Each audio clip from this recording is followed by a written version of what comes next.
Well, hello there! Bienvenue dans cette vidéo. Je voulais te parler d'un livre qui m'a vraiment bouleversée cet été. C'est Les liens de sang d'Octavia Butler. Donc Octavia Butler, c'est une écrivaine afro-américaine qui est connue pour justement être une des pionnières de l'afrofuturisme, qui est un genre littéraire. Et Les liens de sang, ça raconte grosso modo l'histoire d'une jeune femme qui s'appelle Dana, qui habite en Californie dans les années 1970 aux États-Unis et qui se découvre un pouvoir. Je le mets entre guillemets parce que c'est vraiment quelque chose qu'elle va subir dans un premier temps, où elle peut se téléporter dans le temps et aussi dans l'espace. Et ça va lui permettre de partir à la rencontre de ses ancêtres qui habitaient sur une plantation du Maryland.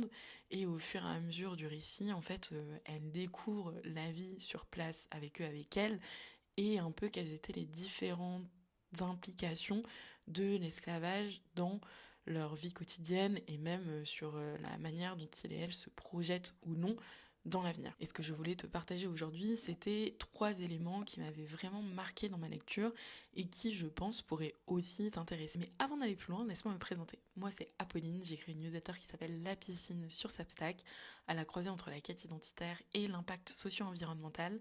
Et j'y partage très régulièrement des portraits, des retours de lecture comme ici, des recommandations diverses et variées sur ces thématiques. Donc si ça t'intéresse, je t'invite à t'abonner. Et sinon, reprenons. Donc la première chose dont je voulais te parler qui m'a vraiment cringe et qui crée un sentiment très désagréable, c'est qu'en fait, au fur et à mesure du livre, un peu à la manière de Dana, vu qu'on suit son parcours littéralement dans le temps et l'espace, on finit par s'habituer justement à l'organisation de la plantation, à la hiérarchie sociale, aux différents châtiments qui sont faits. Et de la même façon que Dana va avoir une forme de déclic à certains moments dans le récit, on se rend compte qu'il y a une certaine habituation, banalisation, normalisation de tous ces comportements.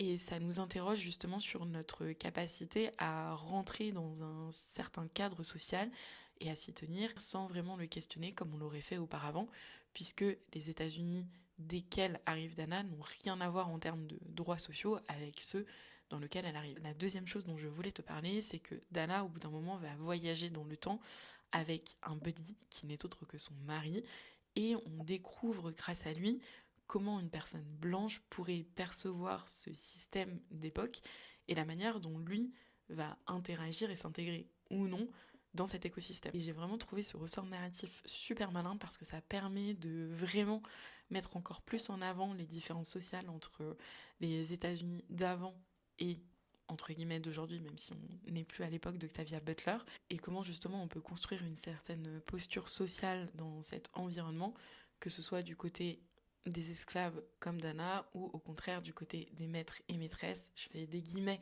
parce qu'il faut lire le livre pour le comprendre, de son mari qui s'appelle Kevin. Et la dernière chose que je voulais te partager sur cette création de parallèles historiques, c'est qu'Octavia met en fait en opposition deux couples mixtes.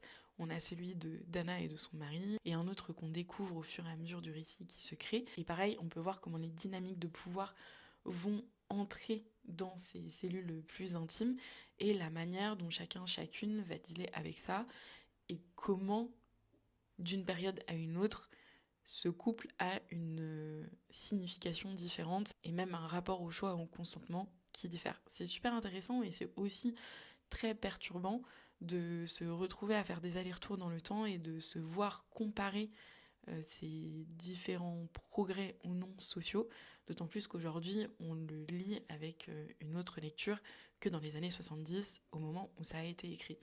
Bref, si ces sujets t'intéressent, je t'invite vraiment à aller lire Les liens de sang. Ça a aussi été sorti en série et on en repart dans une autre vidéo. Et sinon, je te dis à très vite au bord du bassin.